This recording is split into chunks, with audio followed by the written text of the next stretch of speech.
하나님 말씀 창세기 3장 4절 말씀입니다.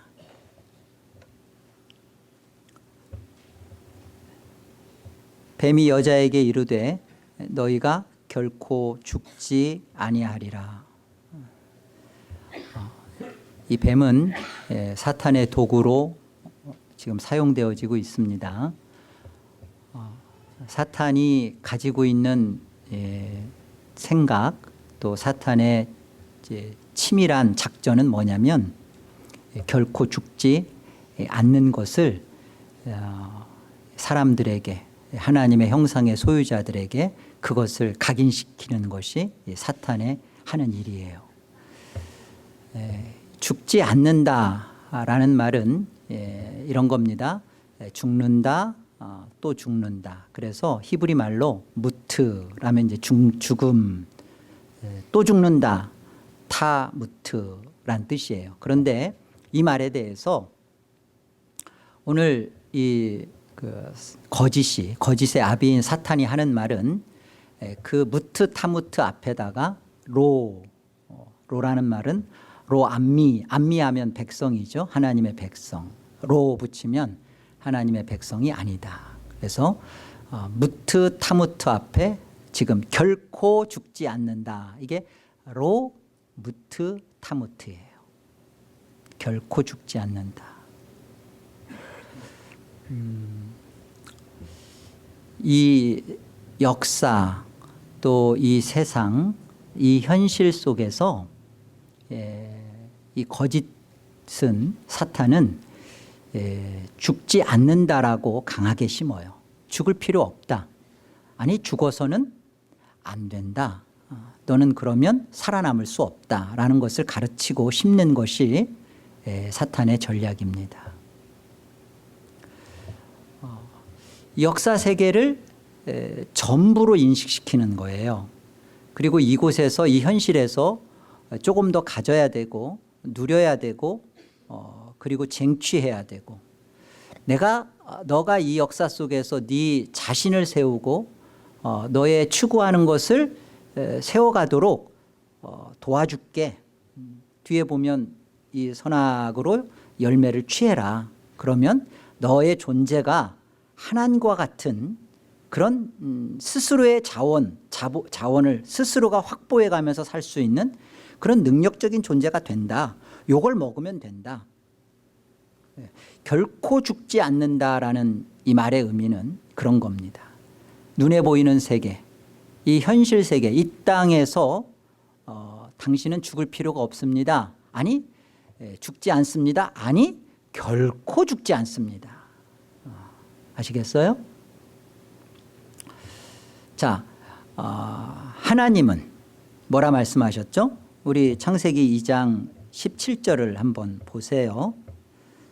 선악을 알게 하는 나무의 열매는 먹지 말라. 내가 먹는 날에는 반드시 죽으리라. 이게 무트, 죽는다, 또 죽는다, 타무트. 어떻게 말씀하셨어요? 하나님은 반드시 죽는다. 이 말씀은 이 역사 세계 속에 하나님께서 엄중하게 경고하시고 심판하시는 말씀입니다. 먹지 말아라. 그렇게 하면 안 된다. 너가 너 스스로를 확보해서는 안 된다. 하나님은 역사 속에 우리에게 선악을 분별하고 선악을 판단하려고 하는 눈을 주시는 것이 목적이 아니었어요. 다시 말하면 우리가 잘하는 것을 가지고 내가 내 자신을 고추 세우며 내 자신을 확보해가며 나를 증명해 내가는 일을 하나님은 이 역사 세계 속에 주시는 게 목적이 아니었어요. 그렇게 하지 말아라. 반드시 죽는다. 이 눈에 보이는 이 가시적인 세계 속에 하나님이 하시는 것은 우리에게 이 죽음이라는 것, 반드시 죽고야 마는 것을 가르쳐 주신 겁니다. 하나님께서 우주 만물을 창조하셨고 지금 동산 중앙에다가 이렇게 생명나무와 선악을 알게 하는 나무를 한 그루로 이렇게 딱 두신 것은 하나님의 그 뜻을 따라서 되어진 일입니다. 하나님의 어떤 뜻을 따라 되어진 것일까요? 하나님은 창조라는 것을 창조의 목적이 있었기에 하신 거예요. 다만 하나님께서 심심풀이로 만들어낸 것이 아니라 보이지 않는 영혼 세계 속에서, 이걸 신학적으로는 묵시세계라 그럽니다. 그 묵시세계 속에서 성부와 성자와 성령이 함께 누리고 맛보셨던 그 달콤함과 아름다우심과 그 부유하심과 풍성하심의 그 교제, 이 교제의 그 넘침이, 흘러넘침이 조나단 에드워즈 목사님 말한 것처럼 이 사랑에 흘러넘치는 이 충만함 때문에 하나님께서 발생시킨 것이 창조다. 그러니까 하나님은 이 삼위 하나님이 가지셨던 그 영광의 기쁨을 나눌 대상을 하나님이 결정하신 거예요. 그런데 그 나눌 대상을 하나님께서 성도라는 이름으로, 하나님의 자기 백성이라는 이름으로, 아들이라는 이름으로 하나님은 그것을 결정하시고 자기 기쁘신 뜻 가운데서 예정하시는 거예요. 어떤 존재로?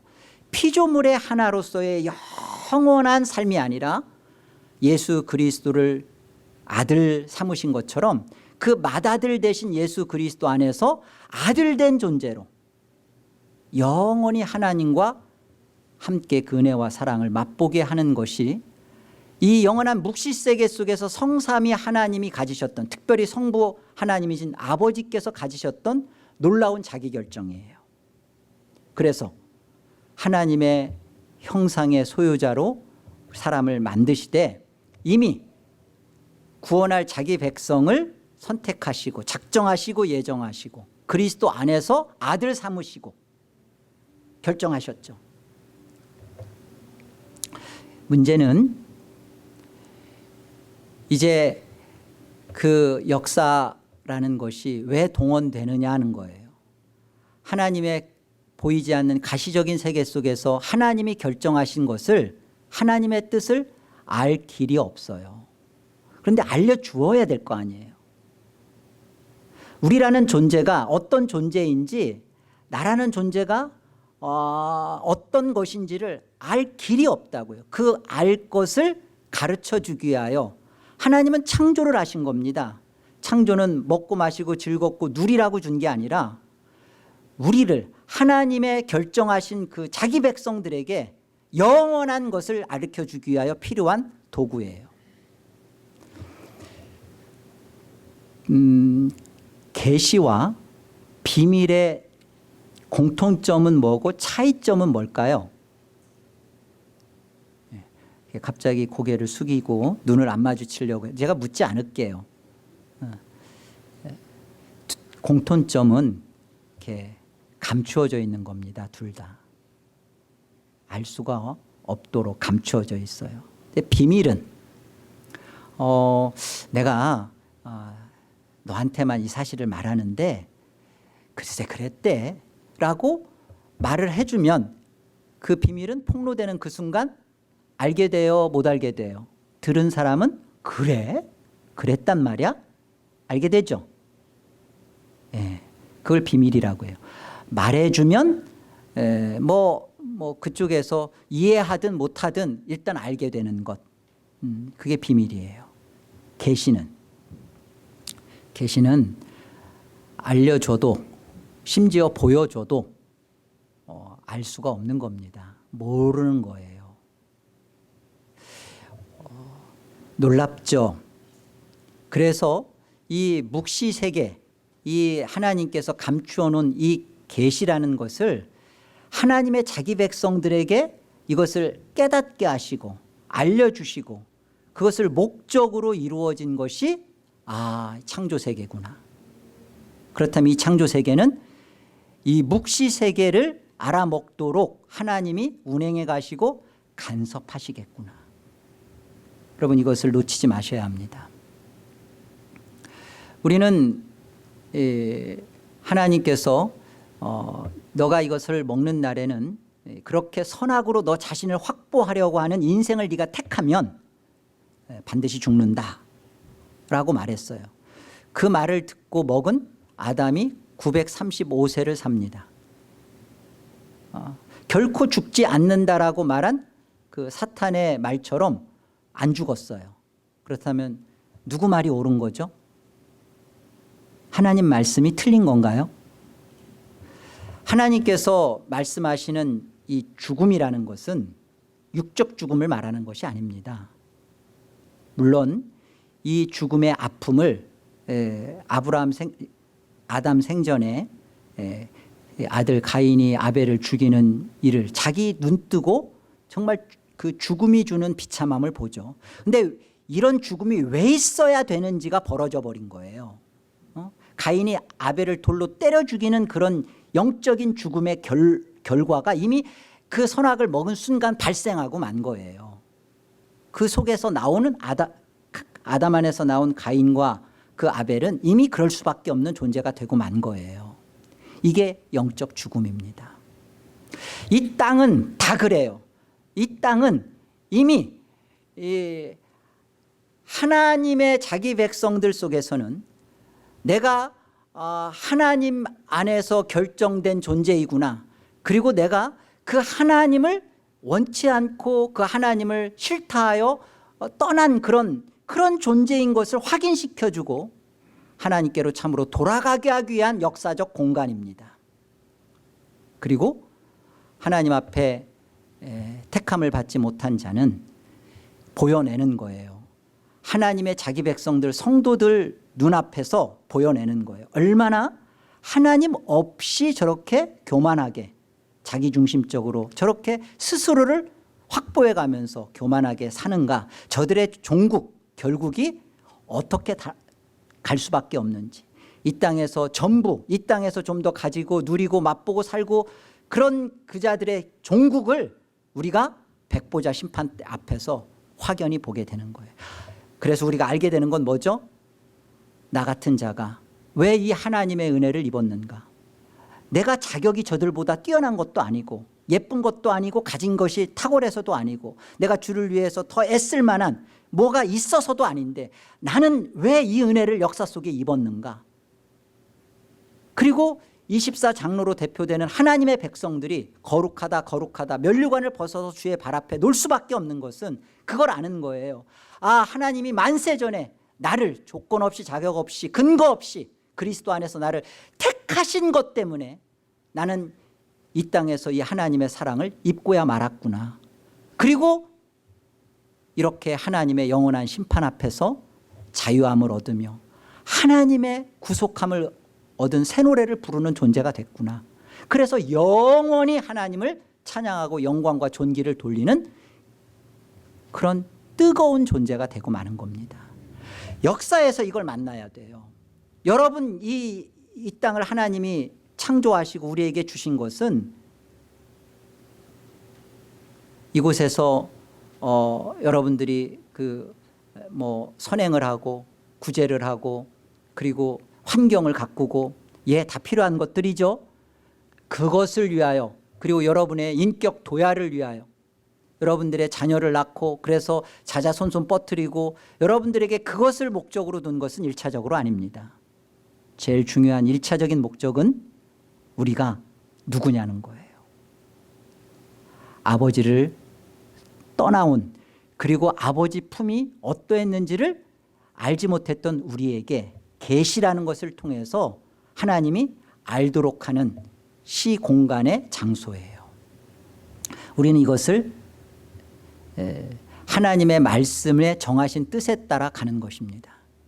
그래서 하나님은 창세기 2장 이 17절 반드시 죽는다. 반드시 죽고야 말 존재로 우리를 이 땅에 내셨습니다. 그것을 먹고 아버지를 떠나온 그리고 먹을 수밖에 없는 우리의 그 진짜 모습을 깨닫고 그리고 이런 나를 위하여 아버지께서 무슨 일을 하셨는지를 믿음으로 받아들이도록, 그리고 영원한 세계로 인도받는 것이 아버지의 정하신 뜻이에요. 창세기 2장 17절은 우리가 거부하면 안 먹을 수 있는 게 아니라 100년을 아담이 하와가 선악 지식으로 안 먹고 100년을 참았으면 101년째 먹게끔 돼 있고요. 1000년을 참았으면 1001년째 반드시 먹게 돼 있습니다. 그건 뭘 말하는 거예요? 안 먹어서, 다만 안 먹고 피조물로서 영원히 사는 존재가 하나님이 뜻두신 게 아니에요. 하나님의 뜻은, 그 묵시세계 속에서 하나님이 가지셨던 것은 성부와 성자와 성령이 함께 누리셨던 그 영광의 교제를 아들됨으로, 피조물로서 영원히 사는 게 아니라 아들로서 거룩한 성도로서 이 삼위 하나님의 영광스러움에 우리가 함께 그 기쁨을 맛보고 참여하는 것이, 그게 천국이고 하나님 나라예요. 그러니까 선악과를 두시고 우리로 하여금 먹을 수밖에 없게 만들고 이 모든 것을 허용하시는 하나님의 자비로우신 뜻이 자기 백성 속에 벌어지는 거예요. 여러분, 너무나 슬퍼하거나 놀라지 마세요. 우리는 이 땅에 와서 하나님의 일반 섭리를, 일반 계시를 받습니다. 잘 몰라요. 감추어졌어요. 알게 해줘도 잘 몰라요. 이를테면 이런 거죠. 나에게는 왜 불편한 자녀를 가져야 되나? 그죠? 나는 왜 어렸을 때부터 이렇게 엄마 아버지의 따뜻한 사랑을 받지 못했나? 나는 왜 이렇게 찢어지게 가난한 인생을 내가 살게 됐나? 내 친구들보다 나는 좀 더 공부를 잘했는데 왜 나는 좀 더 부모의 서포트를 받지 못해서 그만 못하는 인생이 되고 말았나? 여러분, 다 이게 감추어져 있거든요. 안 보여요. 왜 그렇게 했나? 우리가 신앙이라는 것을, 예수를 믿는, 하나님을 믿는 자리에 들어와서도 풀리지가 않아요. 왜 나에게 이것을 이렇게 하셨는지. 하나님이 때론 말은 안 하지만 속상하고 원망스럽고 불평이 치밀어 오릅니다. 왜 그렇게 하셨는지 감추어져 있죠. 모르죠. 그러나 그것을 통해서 우리를 죽음의 자리로 한 발짝 끌어들입니다.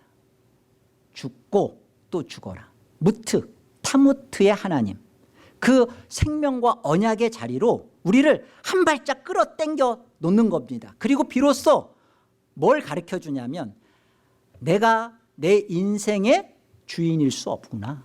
내가 내 인생을 내가 하고 싶은 대로 결정하고 살 수 있는 존재가 못 되는구나. 내가 내 인생의 목적이 아니구나. 나는 이 땅에 와서 잘 먹고 잘 살고 애 잘 키우고 내 목적을 성취하기 위하여 내가 온 존재가 아니라 어떤 뜻이 있구나라는 것을 비로소 우리에게서 시선을 옮기기 시작하는 것이 일반 계시예요. 그러나 그것으로는 구원이 발생하지는 않습니다. 구원 없어요.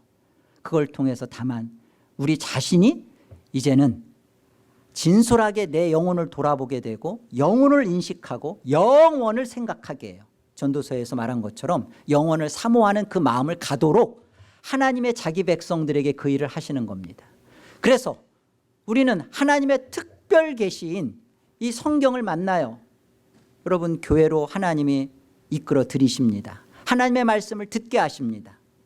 성경 자체가 특별 계시이긴 하지만, 그러나 이 자체가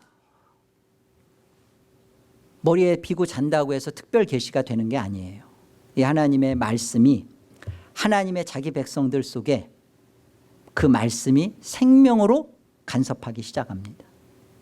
비로소 하나님께서 왜 예수 그리스도를 이 땅에 사람 몸을 입어서 역사 속에 보내야만 했는지가 성경에서 풀어내기 시작해요. 내가 그걸 만나야 돼요. 예수가 와서 십자가에 죽은 것이 바로 내가 하나님의 영원한 세계 속에 그 계시와 역사 이전 영원 세계 속에, 묵시 세계 속에 하나님의 결정하신 것을, 그 뜻을 하나님이 이렇게 이루어 가신다라는 것을 성경은 기록하고 있습니다. 그 성경을 통해서 예수를 십자가에 죽으셔야만 했던 그 이유를 나와 연결하여서 만날 때, 그게 구원이죠. 그 일을 이루시는 겁니다. 이것은 자기 백성들 안에만 벌어져요. 그래서 우리 한번 에베소 1장 17절을 한번 보세요. 사도 바울이 에베소서에 있는 그 성도들에게 한 편지죠. 봅시다. 17절. 우리 주 예수 그리스도의 하나님 영광의 아버지께서 지혜와 계시의 영을 너희에게 주사 하나님을 알게 하시고. 여러분, 우리가 알 수 없는데 아버지께서, 하나님께서 지혜와 계시의 영을 우리에게 주셔야만 하나님을 하나님으로 알게 된다고 그럽니다. 예수 그리스도의 하나님, 영광의 아버지, 이것을 알 수 있는 길은 우리가 알고 싶다고, 믿고 싶다고 이게 될 문제가 아니에요. 계시라고 그랬잖아요. 알려줘도, 보여줘도, 풀어줘도 모르는 거예요.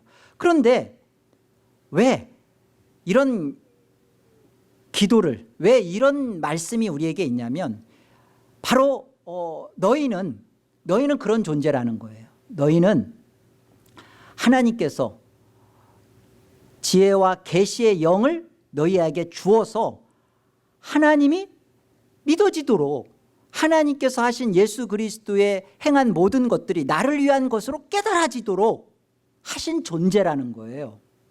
우리가 그런 존재입니다. 우리는 그래서 비로소 아는 거예요. 내 인생 속에 왜 일반적인 그런 내가 계시로 감추어 놨던 알 수 없는 이 모든 이 더듬적거리면서 그러나 뭔지 잡히긴 하지만 이게 뭔지를 몰랐는데, 그래서 하나님이 그때 그 사업을 어렵게 했구나. 그때 하나님이 그 장소에 나를 갖다 놨구나. 그때 나에게 이런 일들에 대해서 하나님 빼앗아 갔어야만 맞는 거구나 라는 것을 이때 아는 거예요. 이게 그 예수 밖에 있는 자들, 하나님이 사랑하기로 결정하지 않은 에서나 바로에게는 이것이 모릅니다. 알 수가 없는 거예요. 평생을 스스로가 자기 자원을 확보하면서 스스로가 스스로를 책임지면서 살다가 죽고 끝장날 인생이에요. 그런데 왜 우리에게는 이 사실이 성경을 통해서 하신 예수 그리스도의 사역과 성령의 모든 일들이 왜 우리는 이 사실이 우리에게 알려지고 깨달아지고 믿어지게 되냐고요. 바로 이걸 기도하라는 겁니다. 너가 교회에 다니는 신실한 성도라고 말하는데 이것을 구하라는 거예요. 지혜와 계시의 영을 주사 하나님을 알게 해달라고. 한 걸음 더 나가볼까요? 18절. 너희 마음의 눈을 밝히사. 이 마음의 눈이 떠져야 됩니다. 육신의 눈이 떠지면 이 세상 돌아가는 건 잘 알아요. 정말 세상 정치, 경제, 문화, 이 모든 예술 활동에 대해서는 육신의 눈이 밝은 사람들은 그것에 대해서 아주 해박해지고 잘 이렇게 볼 수 있어요. 그러나 우리가 정말 그 하나님의 자녀들 안에 필요한 것은 이 마음의 눈이 떠져야 됩니다. 내 마음의 눈이 떠졌나 안 떠졌나, 나는 마음의 눈이 떠진 게 맞나? 그 다음 말씀이 그걸 설명해요. 마음의 눈이 밝히사, 그죠? 밝혀주사. 마음의 눈이 밝혀졌으면 어떤 일이 벌어지냐면 하나님의 부르심의 소망이 무엇인지를 알게 됩니다. 또한 성도 안에서 하나님의 나라의 그 기업의 영광의 풍성함이 무엇인지를 깨닫게 돼요. 내 마음의 눈이 밝혀지지 않은 사람은 어떻게 살아요?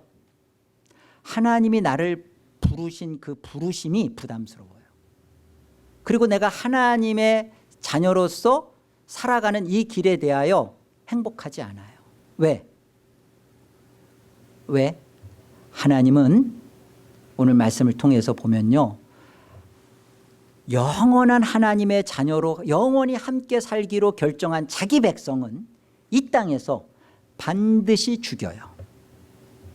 그러니까 부르심의 소망이 싫죠. 하나님은 이 부르심의 소망이 크거든요. 근데 마음의 눈이 떠진 사람은 이 부르심의 소망이 보이기 때문에, 크기 때문에 이 땅에서 하나님의 죽이는 작업에 대하여 아멘, 감사합니다, 마땅히 저는 죽어야 옳습니다, 하나님 잘 죽이셨습니다, 이렇게 반응이 나올 수밖에 없어요. 그리고 그 기업의 영광의 그 풍성함을 사모하게 되는 겁니다. 근데 마음의 눈이 안 떠지니까 어떻게 해요? 어떻게 하면 천국 갈까? 어떻게 하면 나도 구원받을 수 있을까? 어떻게 하면 나도 하나님이 만세전에 택한 자 속에 내가 들어가 있는 게 맞는가라는 걸 경험해 보고 싶으니까 와서 신앙이라는 것도 하고, 문제는 뭐예요? 문제는 이 땅에서 하나님이 역사 속에서 나를 죽이시는 그 일에 대하여 기쁨으로 자신을 내어놓지 않아요. 하나님이 손을 대려고 하는 순간 비명을 지르고 도망가 버리죠. 죽은 적이 없어요. 내가 신앙생활을 하면서 나는 20년 30년 아니 50년 신앙생활하는 중에 내가 정말 하나님의 말씀 앞에 내 죽음을 맛보았는가? 난 정말 진짜 죽었는가?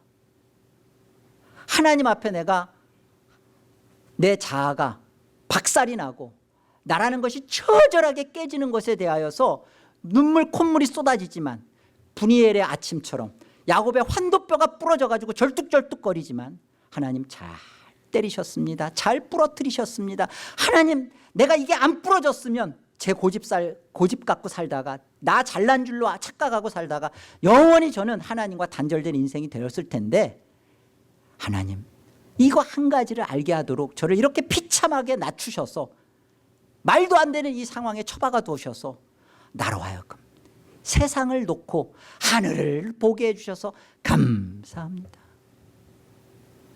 이게 누구에게만 벌어진다고요? 마음 눈이 떠진 자들에게.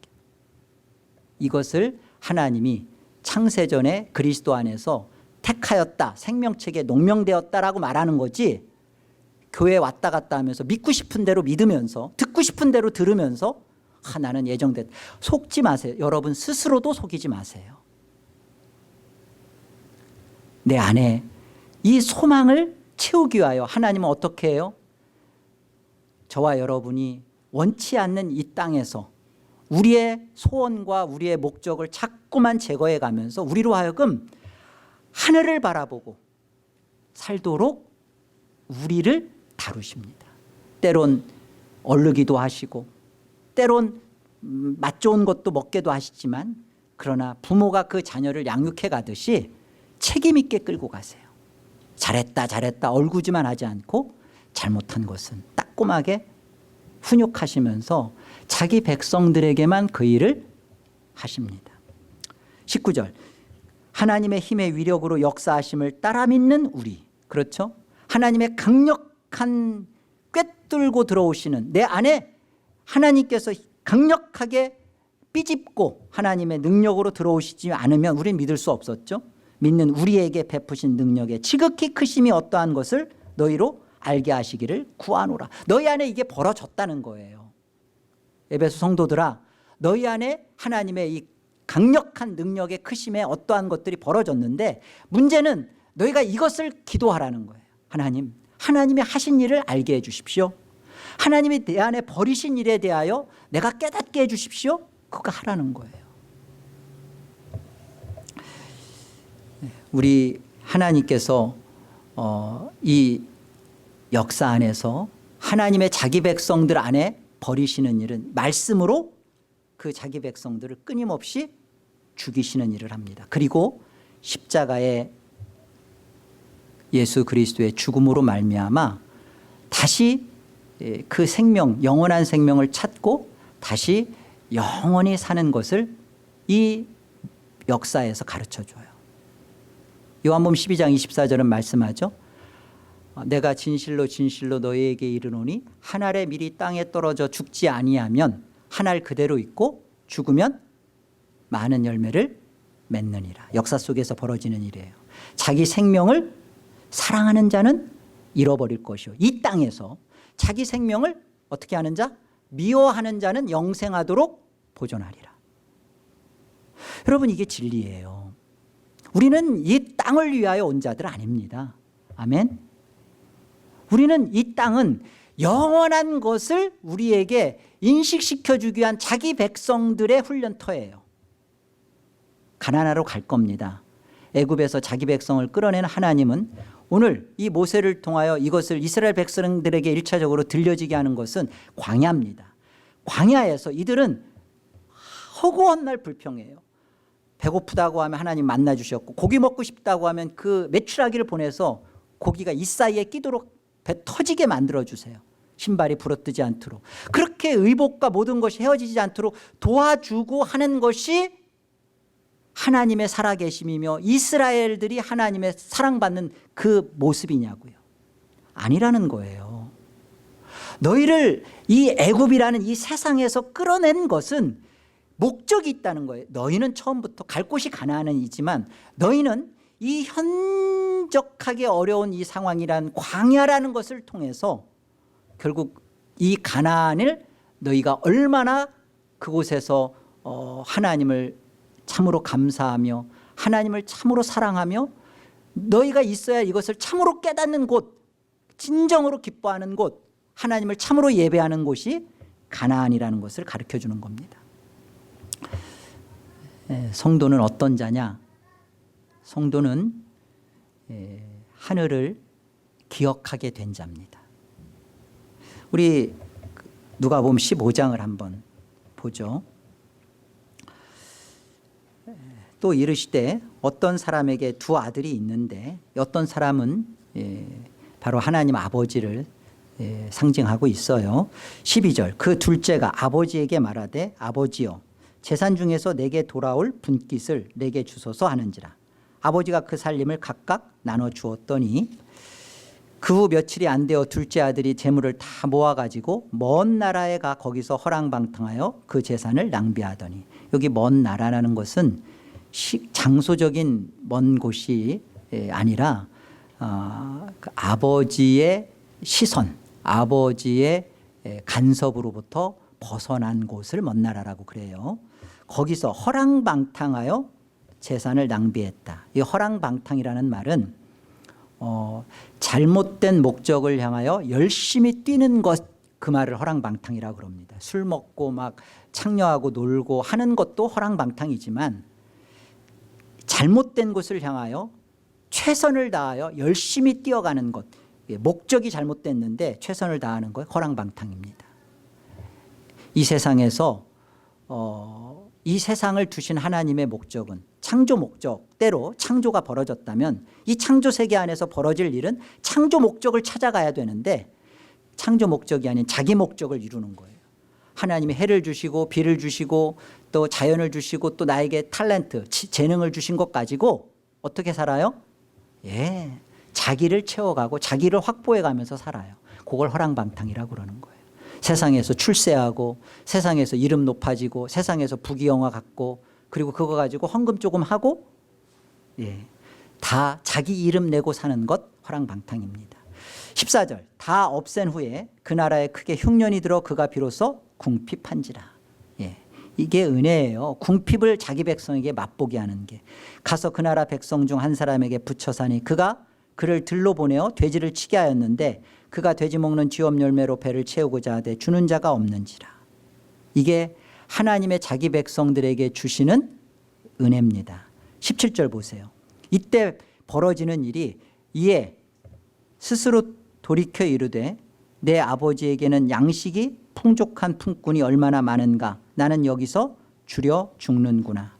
내가 일어나 아버지께 가서 이르기를 아버지 내가 하늘과 아버지께 죄를 지었사오니 지금부터는 아버지의 아들이라 일컬음을 감당하지 못하겠나이다. 나를 품꾼의 하나로 보소서 하리라.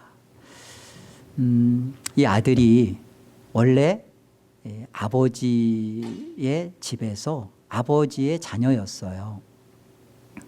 그런데 이 아버지 집과 아버지를 떠나온 모습이 이제 아버지의 자녀가 아닌 건 아닌데 이 아들의 고백을 보세요. 그 궁핍함과 비참함 속에서 나오는 고백. 나를 아버지의 아들이라는 이름을 내가 감당할 수 없다는 거예요. 부끄럽다는 거죠. 아니 그 이름이 나에게 합당치 않다는 거예요. 나를 품꾼의 하나로 보아달라. 이걸 진짜 만나야 우리가 예수 그리스도의 십자가 앞에서 구원받은 그 백성이 이렇게 살아요. 그리고 이 은혜가 역사에서 깊이 만나서 주님의 발목 앞에 우리가 엎드렸을 때 우리 안에 쓰여져 있는 면류관을 쓰고 있을 수가 없는 감격에 잡히는 겁니다. 24장로는 지금 눈에 보이는 장로를 말하는 게 아니에요. 하늘의 영적 세계 속에 구원받은 하늘 백성을 상징하는 거예요. 그런 존재입니다. 그것이 일순간이 아니라 영원히 그럴 수밖에 없다라는 것을 인정하고 그것을 감사할 수 있는 존재가 누구예요? 네, 아버지를 떠나서 내가 이 땅에서 내 힘으로 살아보려고 하는 것에 대한 궁핍함, 비참함, 그리고 비로소 아버지 품이 어땠는지를 참으로 하나님께서 우리로 하여금 눈을 띄워서 알게 해준 자들, 성경을 통해서 이런 거였구나 라는 것을 깨닫게 된 계시로, 계시의 영이 주어서 마음의 눈이 밝아진 자들, 그들 안에서만 벌어지는 일입니다. 보세요. 20절. 성도는 이제 일어납니다. 자기 발로 일어납니다. 하나님이 구원을 다하십니다. 그 다하신 구원 속에 성도도 그 구원을 다합니다. 일어나서 아버지께로 돌아갑니다. 회개하는 거죠. 아직도 거리가 먼데 아버지가 그를 보고 측은히 여겨 달려가 목을 안고 입을 맞추니 아버지가 먼저 봐요. 아버지가 기다리고 계셨어요. 아들이 이르되 아버지 내가 하늘과 아버지께 죄를 지었사오니 지금부터는 아버지의 아들이라 일컬음을 감당하지 못하겠나이다. 그리고 무슨 말도 있어야 돼요? 나를 품꾼의 하나로 보소서 말까지 아들이 생각하고 그렇게 말하려고 했죠. 그 말을 하려고 하는데 보세요. 그 말을 하지 못하도록 그 말이 떨어지기가 무섭게 22절 보세요. 아버지는 종들에게 이르되 제일 좋은 옷을 내어다가 입히고 손에 가락지를 끼우고 발에 신을 신기라. 이 아들로서의 모든 것을 회복시키는 장면이죠. 그리고 살찐 송아지를 끌어다가 잡으라. 우리가 먹고 즐기자. 이 내 아들은 죽었다가 다시 살아났으며 내가 잃었다가 다시 얻었노라. 아버지께서는 바로 그것을 아버지를 떠난 것을 죽었다라고 보는 거예요. 이것을 먹는 날에는 반드시 죽으리라. 우리는 죽은 자입니다. 아버지를 떠난 자였고 죽은 자예요. 그런데 이런 우리에게 이것을 하나님이 허락해 주셨어요. 창조는 우리의 구원을 위하여 있는 겁니다. 그래서 게랄 보스 목사님이 그랬잖아요. 구속이 창조를 앞선다. 종말이 창조를 잊게 했다. 그러니까 이 창조의 참된 가치와 본질을 보는 자들은 성도만이 봐요. 이것이 영원할 것이냐, 어느 날 끝장날 것이냐, 이 모든 창조 세계를 우리가 아끼고 보존하고 잘 사용해야 될 이유는 하나님의 자기 백성들의 돌아옴과 잃어버렸던 자들이 다시 아버지께로 살리움을 받는 그 일을 이 창조 세계가 하고 있는 거예요. 그 목적이지 이 땅에서 우리 이름을 내고 이 땅에서 우리가 괜찮아지는 것, 창조가 그래서 우리가 하나님의 얼마나 사랑을 받고 하나님이 얼마나 우리를 복주고 있는지를 증명해내는 것으로 저 세상 사람들이 항복하지 않습니다. 우리는 죽었다가 다시 살아난 자로 나는 성도로 있는 거예요. 죽음이 가져다주는 것은 인류 역사에 있어서 가장 해결할 수 없는 문제입니다. 내가 예수를 믿는데 죽어야 된다고? 죽는 것이 하나님의 정하신 뜻이라고? 예, 맞아요. 죽어야 돼요. 그런데 그 죽는 것이 이 죽음이 예수 그리스도로 말미암아 대역사의 반전이 벌어집니다. 우리는 선악으로 먹는 선악과를 먹고 나서 이제 우리는 가능성, 우리 안에 있는 모든 것을 다 잃어버리고 죽음의 존재가 되었는데 예수 그리스도께서 십자가에 죽으시면서 신포도주를 받으시고 다 이루었다 그러시죠. 다 이루었다라는 말은 하나님께서 묵시세계 안에 두셨던 하나님의 그 정하신 뜻, 자기 백성들의 구원을 지금 십자가에 죽으시면서 그것을 이루셨다는 거예요. 아, 내가 이제는 아버지께로 돌아가게 하는 일, 자기 백성, 아들, 피조물로서 영원히 사는 존재가 아니라 하나님은 아들로서 영원히 살도록 하기 위하여 이 땅에 우리는 죽음이라는 것을 경험시켰어요. 근데 그 죽음의 문제를, 죄의 문제를 예수 그리스도께서 십자가에 죽으심으로 다 이루었다 하시는 거예요. 이 다 이루었다 하시는 죽음의 문제가 해결됐으니까 예수 그리스도께서 이제 그 안에서 벌이시는 놀라운 일들을 한번 보십시다. 누가복음 7장을 한번 보세요. 11절, 그 후에 예수께서 나인이란 성으로 가실새 제자와 많은 무리가 동행하더니 성문에 가까이 이르실 때 사람들이 한 죽은 자를 메고 나오니 이는 한 어머니의 독자요 그의 어머니는 과부라. 그 성에 많은 사람도 그와 함께 나오거늘 주께서 과부를 보시고 불쌍히 여기사 울지 말라 하시고 가까이 가서 그 관에 손을 대시니 맨 자들이 서는지라. 예수께서 이르시되 청년아 내가 내게 말하노니 일어나라 하시매 죽었던 자가 일어나 앉고 말도 하거늘 예수께서 그를 어머니에게 주시니 모든 사람이 두려워하여 하나님께 영광을 돌려 이르되 큰 선지자가 우리 가운데 일어나셨다 하고 또 하나님께서 자기 백성을 돌보셨다 하더라. 나인성 과부의 아들을 살리신 것은 예수님이 그냥 능력이 있는 그 기적을 행한 정도가 아닙니다. 이것은 예수님의 십자가로 말미암아 이제 인류 역사 안에 어떤 문제가 해결됐는지를 선포하시는 거예요. 울지 말라 그러잖아요. 우리는 아담 안에서 선악으로 그 생명나무를 먹지 못하고 선악으로 나무를 먹은 그 이후부터 우리는 우리의 의지는 노예 의지가 되고 말았어요. 우리가 선이라고 하는 것도 타락한 자유의지입니다. 이미 우리 안에 모든 것은 나 사름, 나라는 걸 확보하는 일에 우리는 그것밖에 안 보여요. 결코 죽지 않는다라는 사탄의 음성에 꽉 잡혀가지고 우리는 세상에서 안 죽는 것이 유일하게 나를 지키는 것이 되고 말았어요. 양파 껍데기 같이 까도 계속 그 속 안에 나를 감추고 살 수밖에 없는 게 나예요. 이 나를 죽인다는 것은 말도 안 돼요. 그런데 오늘 예수님 뭐라고 말해요? 죽었어요. 울지 말라 그러는 거잖아요. 울지 말라. 예. 그 불쌍히 여기시면서 울지 말라.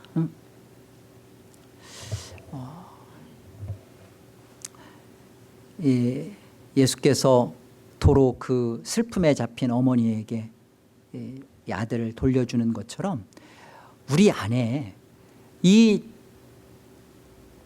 죽음의 문제가 해결 안 돼가지고 이 땅에서 허랑방탕하게 가치를 잃어버리고 거짓된 것을 최고로 알고 살다가 끝장날 수밖에 없는 우리 안에 비로소 내가 죽음이라는 자리에 들어갔을 때 우리는 울 수밖에 없어요. 나를 잃어버렸으니까. 그러나 여기에 내가 이 역사에 왜 왔는지에 대한 답을 주시는 예수 그리스도의 십자가가 있단 말이에요. 예수 그리스도의 십자가는 그렇게 만나는 거예요. 죽음 없이는 십자가는 경험 못합니다. 이게 약 올리는 말 같은데 약 올리라고 하시는 거예요. 정말 성도로서 예수 그리스도의 십자가 앞에 그걸 믿습니다. 저기에 내 죄가 있습니다 라는 고백은 이 땅에서 처절하게 찢겨지는 자기 죽음, 자아의 깨짐, 철저한 그 영적 죽음을 맛본 자만이 그 예수의 십자가의 죽음 앞에서 울지 않을 수 있어요. 자살과 죽음은 다릅니다. 자살은 포기하는 거예요. 자폭하는 거예요. 죽음은 감당하는 거예요. 내가 이 상황을 견디는 거예요. 그래서 사도 바울이 고린도서 15장 31절에 그러잖아요. 너희에 대한 나의 자랑을 두고 내가 단언하노니. 그러니까 바울은 그 끊임없이 고린도 성도들한테 하는 말이 그거예요. 나는 자랑스럽다는 거예요. 뭐가? 나는 날마다 죽노라. 내가 이렇게 날마다 죽어지는 이 삶이 나는 너희에 대한 나의 자랑이다. 이게 나는 이걸 확신 가지고 말한다. 왜? 부활의 소망이, 부르심의 소망이 눈을 뜨고 보니까 다메섹 도상에서 부활하신 예수 그리스도를 만난 그 사실이 진짜니까. 그러니까 우리도 거짓 없이 솔직하게 서로 짜고 치지 말고, 나도 정말 내 마음의 눈을 띄워서 예수 그리스도가 십자가에 죽어야만 한다는 사실이 나의 죄로, 하나님을 떠나온 나의 죄로 인한 하나님이 하신 해결이구나. 그리고 나도 예수 그리스도를 정말 만났어요. 그래서 영원한 하나님 나라를 나가 사모하고 소망하게 됐어요. 그렇다면 이 땅에서 바울처럼 너희에 대한 나의 자랑을 두고 내가 단언하노니 나는 날마다 죽노라, 나는 날마다 죽습니다 라는 것이 저와 여러분의 진짜 고백이어야죠. 죽기 싫어서, 가정을, 믿음을 지키며 또 자녀들을 책임 있게 양육하며 교회에 대한 직분과 교회에 대한 모든 것들에 대하여 아픔과 모든 것을 그냥 자폭해버리는, 문제가 발생할 때마다 에이 집어던져버리는 것이 아니라 그것을 끌어안고 살아낼 수 없는 내 자신을 보면서 여기에서 예수 그리스도를 배워야죠. 예수 그리스도가 하나님이신데 왜 사람이 되어서 저 십자가에 달려서 왜 저렇게 비참하게 욕 잡수시면서 내려와 보라고 할 때 그 능력을 쓰지도 못하시면서 내려와 봐라. 저 같으면 내려가죠. 그리고 등에 있던 십자가 가지고 그냥 한바탕 후려치고 다시 올라오죠. 예수님은 어떻게 하세요? 감당하시잖아요. 그걸 우리가 그 예수님을 생각하며 그 예수님 안에서 살아야죠. 이것이 죽는 거예요. 교회는 그런 것입니다.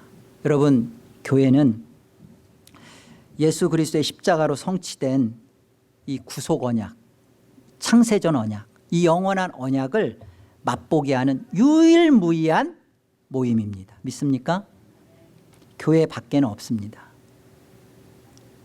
그래서 교회는 마약 주사 주는 곳이 아니에요. 교회는 문제를 미봉책으로 문제가 발생할 때마다 덮어버리고 마약 주사 주듯이 하는 곳이 아니에요. 하나님은 그렇게 교회를 사용하지 않습니다. 교회는 문제투성이들이 모여서 문제를 시시때때로 버리게 하는 겁니다. 그래서 어떻게 해요?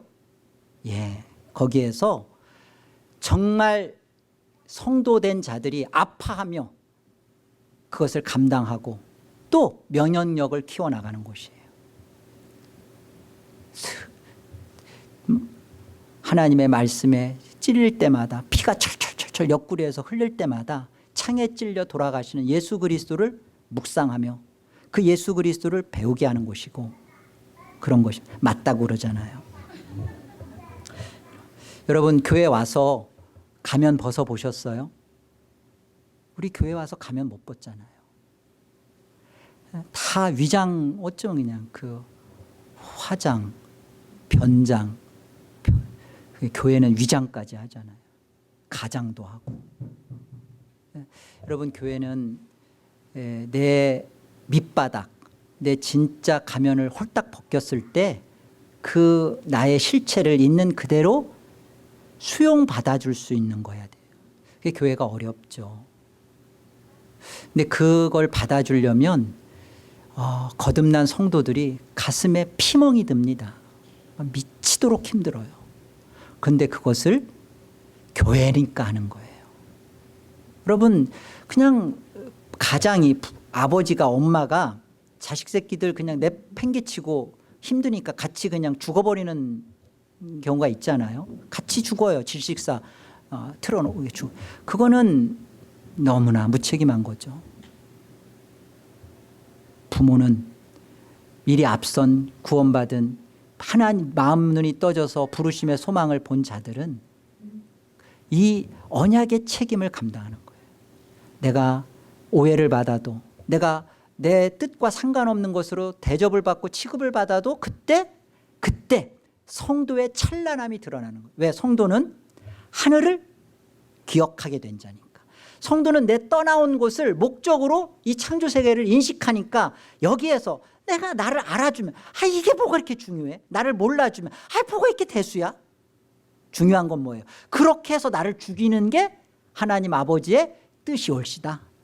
아멘이 옳시다. 아멘 돈 주는 것도 아닌데 이렇게 안 하세요. 갈라디아서 5장 22절 23절 하나님 말씀 한 목소리로 같이 합독합니다. 오직 성령의 열매는 사랑과 희락과 화평과 오래 참음과 자비와 양성과 충성과 온유와 절제니 이 같은 것을 금지할 법이 없느니라. 여기 성령의 열매가 9가지입니다. 그런데 원어에서 보면 성령의 열매들이라고 하지 않고 단수예요. 왜 단수로 이 9가지 열매를 묶었을까요? 이게 예수 그리스도 안에 있는 것들이기 때문에 그래요. 그래서 예수 그리스도를 가졌다. 예수 그리스도 십자가 안에서 나도 죽었다. 그렇다면 이 9가지 열매는 이것은 뭐는 나오는데 뭐는 없는 거. 이건 짜가예요. 어떻게 나와야 되는 거예요? 예수를 가진 자는 사랑이 나올 때 뭐 또 같이 나와야 돼요? 희락도 같이 나와야 돼요. 함께 있는 겁니다. 여러분 충성을 할 때 우리가 잃어버리기 쉬운 게 뭐예요? 절제를 잃어버리기 쉬워요. 이렇게 돌아보고 그리고 충성할 때 우리가 하나님에 대한 충성 오름이죠. 그때 함께 가도록 하는 일에 기다려주는 거 하기 힘들어요. 그거 배우는 거예요. 근데 이게 내가 오르면 기독교는 교회는 오르면 정답이 아니에요. 옳은데 죽이면 틀린 거예요. 옳은데 어떻게 가야 돼요? 영생하도록 보존하는 생명의 자리로 함께 가야 돼요. 그래서 자비가 오래 참음이 성령의 열매에 함께 있는 거예요. 은혜와 진리가 충만하신 예수 그리스도 안에서 이 9가지 성령의 열매가 같이 자라는. 사랑은 큰데 자비가 없다. 이건 아니죠. 자비는 큰데 충성이 없다. 이건 틀린 거죠. 같이 가는 거예요. 여러분 누가 좀 우리를 괴롭게 해도 또 내가 좀 불편하고 아파도 우리는 성도예요. 하늘을 가진 자예요. 진짜 부자예요. 진짜 부자는 누가 허름하게 옷 입었다고 누가 뭐라고 해도 상처 될까요? 안 될까요? 진짜 상처 안 받아요. 근데 진짜 가난한데 누가 와서 그 가난한 걸 지적하면 자존심 상하죠. 근데 우리는 진짜 부자예요. 이 세상을 가지고 내 자존심을 건드려 봐야 상처를 안 받는 게 성도입니다. 아멘. 우리는 쉽게 말하면 가격으로 치자면 예수님 짤이에요. 여러분 우리가 공짜로 구원받았습니까? 아니면 값 치르고 구원받았습니까? 여러분 공짜 구원받은 거 아니에요. 예수님이 예수님의 피로 값을 치르고 우리를 구원하신 거예요. 그러니까 우리 구원은 몇 원짜리예요? 다 같이 예수님 짤이에요. 예수님 짤이에요. 예수님 짤인데 예수님 짤이 구원을 받았는데 이 땅에서 시덥잖은 것 가지고 조금 더 돈을 가졌던 돈 잃어버렸다고. 그 다음에 뭐 문제 있다가 내가 뭐 하나 해결 안 됐다. 여러분 이런 것으로 우리가 하늘의 소망 마음눈을 떨켜진 이것에 대하여 우리가 다툴 이유가 없습니다. 울지 마시고 예수님짜리 인생을 함께 사시기를 주의 이름으로 기도합니다. 기도하겠습니다. 하나님 은혜를 감사합니다.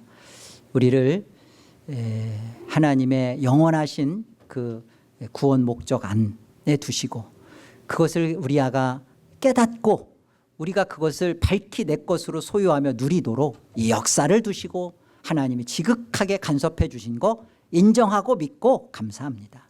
그리고 끊임없이 하나님 말씀을 들어서 예수 그리스도를 인격적으로 내 안에 모시며 그 예수와 함께 사는 하늘의 능력을 덧입게 해주시는 거 감사합니다. 그 능력으로 역사 속에서 하나님 백성답게 살아보겠습니다.